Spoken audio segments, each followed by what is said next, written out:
Boker Tov et Shavuot Tov, nous sommes arrivés au 7e chapitre de la Megillah d'Esther, à quelques jours de Purim. On va essayer de terminer, donc même si ça va être un petit peu plus long, on va essayer de terminer tout le chapitre 7. Le premier verset dit: Le roi et Haman allèrent au festin pour boire avec la reine Esther. Et donc aussi, ce terme a été repris pour la Séouda de Purim, et mishté, ça vient de la racine chata, c'est-à-dire boire, parce qu'on voit que tout tourne dans la Megillah autour du vin. Et même si, rappelons-le, Esther est gelée, elle a fait semblant de boire, elle avait besoin de toutes ses capacités pour intervenir, pour que le moment opportun, elle puisse révéler au roi quel était le fond de sa demande. Alors, et c'est pour ça que le roi répète: quelle est ta requête? Dans le verset 2, le roi dit encore à Esther, le second jour du festin de vin: quelle est ta demande, reine Esther? Elle te sera accordée. Quelle est ta requête? Quand ce serait la moitié du royaume, ce sera fait.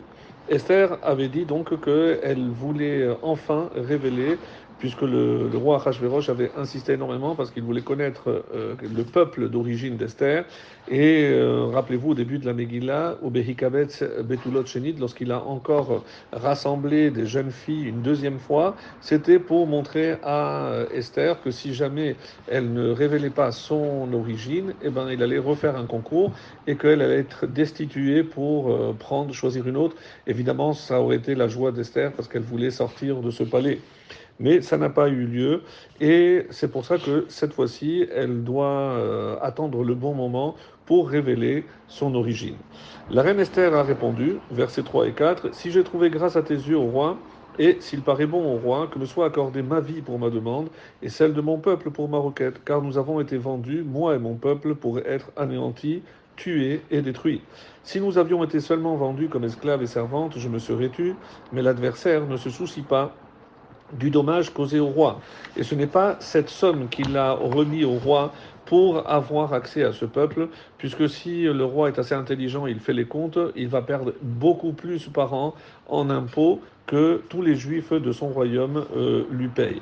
Et alors, donc, quand il a posé la question quelle est ta demande, je réponds qu'il est vrai que j'ai les deux à formuler, mais qu'est-ce que je demande? Sache que maintenant je peux te répondre, je suis juive, mais non seulement juive, je suis fille de grand roi, descendante du roi Shaoul, que la paix soit sur lui, de la tribu de Binyamin, et notre ennemi veut me tuer avec tous les autres juifs. Alors que me soit accordée ma vie, ça c'est pour ma demande, même si je dois devenir esclave, et celle de mon peuple pour ma requête.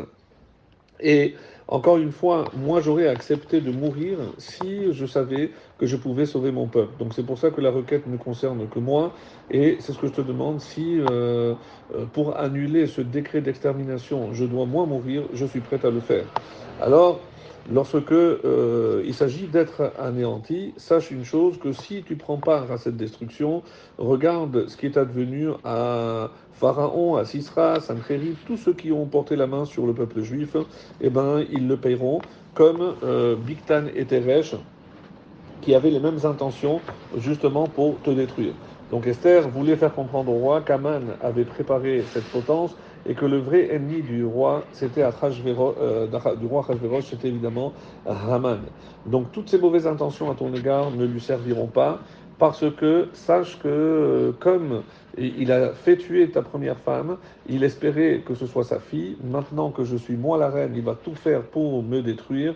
Il a déjà essayé. Et sache qu'il ne vise qu'une chose, c'est ton trône. Donc c'est le vrai. Et sache que par exemple, il a dit que l'argent t'est donné. Alors que le roi n'avait pas accepté l'argent pour ne pas qu'il soit accusé, il a fait écrire que toi, le roi, tu as accepté cet argent. Donc sache qu'il te veut du mal et que si par exemple tu penses que nous devons payer par la faute de la vente de Yosef, sache que ma tribu Binyamin n'a pas participé. Et si tu prétends que je suis puni moi aussi, parce que si la majorité des tribus a péché, alors il faut que tous les juifs soient anéantis. En effet, Yosef n'a pas été tué, puisque Yehuda l'a fait sortir. Et si on avait été vendu comme esclave, alors évidemment, j'aurais accepté cette punition, mais pas l'anéantissement. C'est pour ça que je te demande de nous laisser nous sauver par nous-mêmes et accuser celui qui veut vraiment ton mal. Le roi, verset 5, le roi Achashverosh prit la parole et dit à la reine Esther: Qui est est-il et quel est-il celui qui a voulu agir ainsi? Donc le moment arrive et maintenant on voit que le roi prit la parole et il dit. Pourquoi deux répétitions? Dans le traité de Megillah, on nous dit que maintenant qu'il a su que c'était une fille de roi, donc une vraie princesse, donc il s'adresse directement à elle parce que c'est encore une fois une vraie reine. Donc quel y est-il et quel est-il ce qui a voulu agir ainsi? Il est impossible que ce soit Aman, car ce n'est pas ce dont nous avons convenu. Il n'a jamais été question de vous détruire, mais de vous asservir. Donc, sache qu'il a essayé de te faire porter la responsabilité. Et Haman, quand il a compris que toutes ces manigances ont été révélées au grand jour, donc il n'avait plus de parole, il ne pouvait plus se défendre. Et s'adressant alors à elle, il lui a dit, j'ai interrogé tout le monde et personne n'est au courant. Ce n'est pas moi qui ai vendu ton peuple. Et il a demandé, il a tous ses conseillers, personne n'était au courant. Et dis-moi donc qui est cet homme. Et elle répondit, le verset 6, cet homme, persécuteur et ennemi, c'est lui, Haman, le méchant, le mauvais. Haman fut atterré en présence du roi et de la reine. En vérité, cet oppresseur du monde entier et mon ennemi se trouve ici. C'est celui qui se tient devant toi, celui qui a déjà essayé de me tuer, celui qui a essayé de te tuer, celui qui a comploté contre tout le monde. Et c'est pour ça que il veut se venger. Aman fut atterré, comme dit le texte, en présence du roi et de la reine, lorsque il a vu que finalement tous ses mensonges et ses ruses ont été dévoilés. Alors le roi n'a aucun intérêt à les laisser ainsi. Si cela avait été exact, tu me l'aurais donc caché à cause d'Esther. Alors tu m'aurais causé un grave préjudice et ta faute serait encore plus grave. Donc le roi lui-même accuse euh, Haman, et c'est pourquoi il n'a rien trouvé à répondre. Et on dit qu'à ce moment-là, l'ange Gabriel, l'épée à la main, et il a pu atteindre la lumière du mazal, de la destinée de Haman, pour signifier que c'était sa fin. En effet, le roi se leva furieux, quitta le festin et gagna le jardin du palais. Haman resta pour implorer sa grâce à la reine Esther, parce que même si le roi avait décidé ou condamné quelqu'un, la reine avait la possibilité d'annuler une condamnation. Car il voyait que sa perte était décidée par le roi, et la seule chance, c'est si Esther pouvait le gracier. Alors, quand sous le coup de la colère, il est sorti dans son jardin où il avait planté des arbres du monde entier, il a vu que les 10 fils de Haman, en fait, c'était des anges qui avaient pris l'apparence des 10 fils de Haman, qui étaient en train d'arracher. Et il se précipita furieux. Mais qu'est-ce que vous faites? Ils ont répondu, notre père Haman nous a ordonné d'enlever ces arbres pour les planter chez lui. Alors le roi, on peut imaginer, il devint fou de rage, même si c'était faux, mais Haman avait raconté tant de calomnies contre Israël pour la destruction d'Israël qu'il méritait aussi d'être tué par pardon, un mensonge. Lorsque il vit le roi se diriger vers le jardin, Haman ne bougea pas, il préférait rester avec Esther pour lui demander de lui accorder sa vie. Et bien entendu, à ce moment-là, hein, il a vu que, comme le texte dit, il a vu que sa perte était décidée par le roi. Et en hébreu, ki chaleta alav hara'a, par le roi. Donc si on prend les dernières lettres, ki chaleta alav hara'a, ce sont les lettres Yud, He, et Vavhe, c'est-à-dire Dieu est caché, c'est lui qui avait évidemment sentencié à mort Haman pour tout ce qu'il avait voulu faire.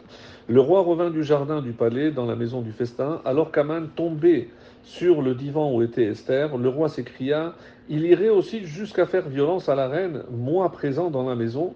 Cette parole à peine sortie de la bouche, on couvrit le visage de Haman, comme on faisait pour les condamnés à mort, lorsque on dit que c'est l'ange Gabriel qui a poussé Haman vers Esther, et on dit que ça, c'est pour le condamner, et en quelque sorte, rappelez-vous, lorsque le Nachash dans le jardin d'Éden a poussé Chava contre l'arbre, on dit que l'ange Gabriel est venu se venger, à savoir que si je dis que Haman représente ici le Nahash, c'est lui qui maintenant a été poussé en prétextant qu'il ne se passerait rien, et ben sache que voilà, tu vas être condamné à mort par tout ce que tu as fait, tu as essayé de faire.